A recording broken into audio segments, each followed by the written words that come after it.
Dieu a tellement aimé le monde qu'il a donné son Fils unique afin que quiconque croit en lui ne se perde pas, mais obtienne la vie éternelle. Un peu chelou ce truc, ça fait quand même vachement sacrificiel, hein. Et dans le livre juste après, on trouve « Crois au Seigneur Jésus et tu seras sauvé ».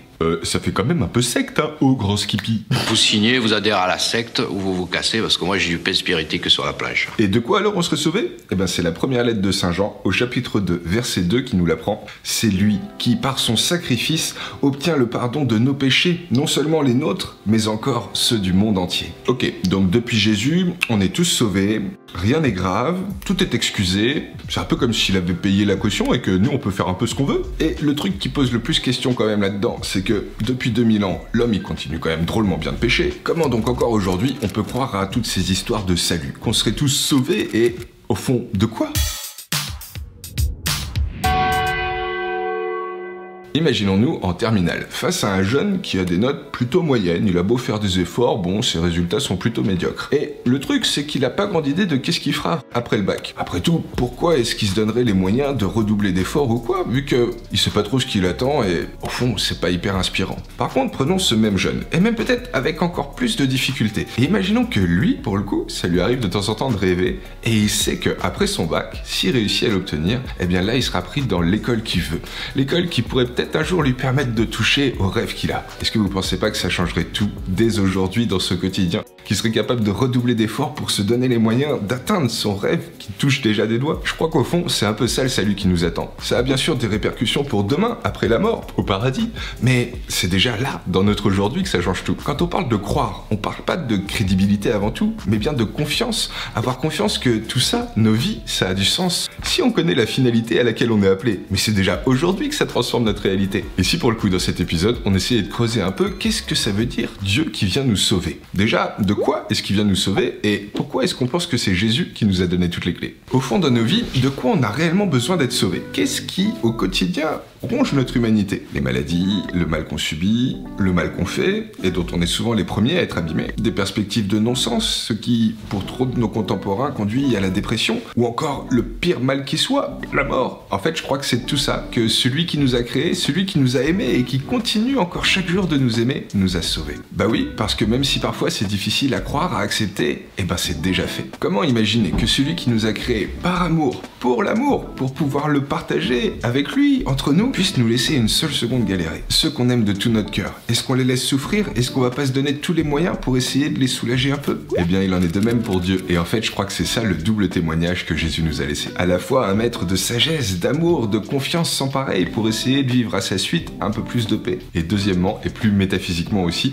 plus incompréhensible, il faut le reconnaître, eh bien, c'est par le sacrifice auquel il a consenti que tous nous sommes sauvés. Pendant des siècles durant, c'est là-dessus, quasi exclusivement, que l'Église a prêché. Je parle des catholiques, mais des protestants aussi notamment, sur la valeur expiatoire de la vie donnée, livrée du Christ. Mais avant d'aller jusque-là, ce pourquoi il est reconnu et de par le monde entier, c'est sûrement que ça a été peut-être le plus grand philosophe de l'histoire. Il a proclamé le ciel, bien sûr, mais surtout, avant tout, la conversion, le fait de changer nos cœurs, pour aimer nos prochains, pour pas avoir peur, pour mettre l'autre en premier, ou encore nous méfier de nos démons intérieurs. La convoitise, la jalousie, l'hypocrisie, l'orgueil, etc., etc. Il va quand même jusqu'à nous dire de nous arracher notre œil si pour nous il est risque de nous faire chuter. Même s'il a eu des paroles parfois un peu dures, moi j'en suis convaincu. Plus que d'être celui qui nous a ouvert le paradis, ça a déjà été un vrai maître de vie. The maître, en vérité, en spiritualité et en amour surtout. Parce qu'au fond, est-ce que c'est pas ça le seul et unique enjeu, malgré nos difficultés, pour réussir à trouver un petit peu de paix, que d'aimer? Donc même si c'est parfois pas toujours évident de croire en Dieu, parce qu'au fond c'est une question de confiance, c'est comme avec des amis, il y a des fois où c'est facile et des fois où, purée, faut redoubler d'efforts. Peut-être juste croire que c'est lui qui nous a donné les meilleures clés pour kiffer. Vraiment, n'hésitez pas à aller lire et à creuser, je suis sûr que vous n'en reviendrez pas de tous les conseils de bon sens qu'il peut nous donner pour avoir une vie heureuse, réussie et surtout toujours plus aimée. Mais donc plus que ça, il est allé jusqu'au bout de son témoignage, jusqu'au bout de la parole qu'il prêchait,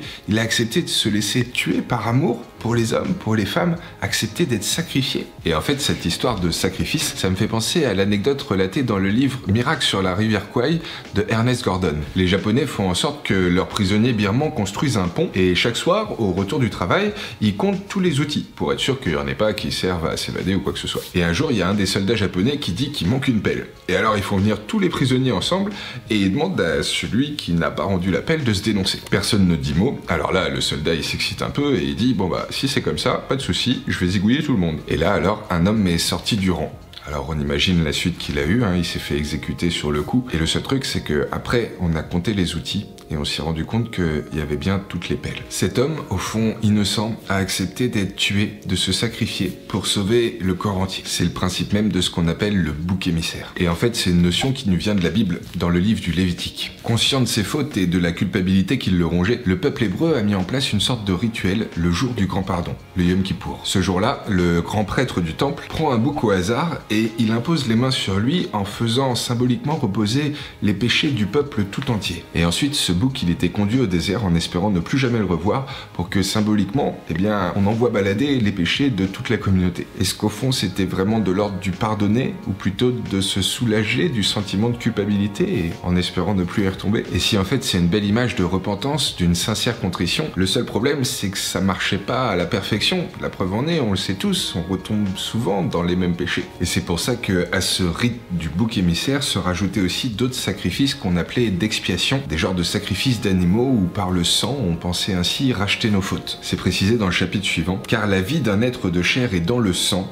et moi je vous le donne afin d'accomplir sur l'autel le rite d'expiation pour vos vies. Dans la vision hébraïque, le sang c'est la vie, c'est ce qui donne la vie, et par conséquent c'est par lui qu'on peut racheter nos vies. Et c'est justement ce que Jésus a fait pleinement, lui qui n'avait jamais péché, lui qui, vu qu'il était Dieu, n'a jamais pu être coupé de Dieu. Il a accepté d'être condamné uniquement pour donner sa vie, donner son sang, pour nous témoigner en fait que même dans le pire, tuer une victime innocente et sans défense, même par là, Dieu peut nous conduire jusqu'aux cieux. Et ça pour le coup, c'est tout le développement de ce qu'on appelle la lettre aux Hébreux. En acceptant de se laisser livrer par amour, d'aller jusqu'à donner sa vie, il nous a témoigné de la réalité du paradis. Et pas seulement que pour les bons et les gentils. Parce que vous savez au fond qui c'est le premier au paradis, après Jésus-Christ? C'est celui qu'on appelle le bon larron.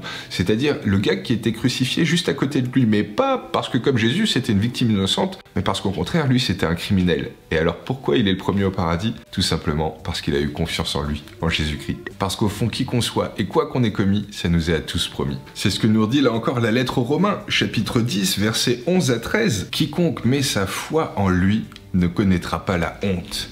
Et quiconque invoquera le nom du Seigneur sera sauvé. Qui a confiance en lui, en Jésus, pourra gagner le paradis. Et c'est pour ça en fait qu'on l'appelle Christ, ça veut dire le Messie en hébreu, celui qui est oint, celui qui pendant tout l'Ancien Testament était attendu par le peuple hébreu pour être un peu l'instrument de Dieu, pour à tous nous témoigner que on sera sauvé. Du pire qui soit, de la mort, du néant, et déjà aujourd'hui. En ayant confiance en lui, en ce qu'il nous dit, on peut avoir un vrai avant-goût du paradis. Mais alors vous me direz, si c'est ce que veut Dieu, qu'on soit tous sauvés, tous ressuscités, pourquoi l'enfer? Et le purgatoire? Paradis, enfer, purgatoire, résurrection, réincarnation, néant. Au fond, c'est quoi l'au-delà?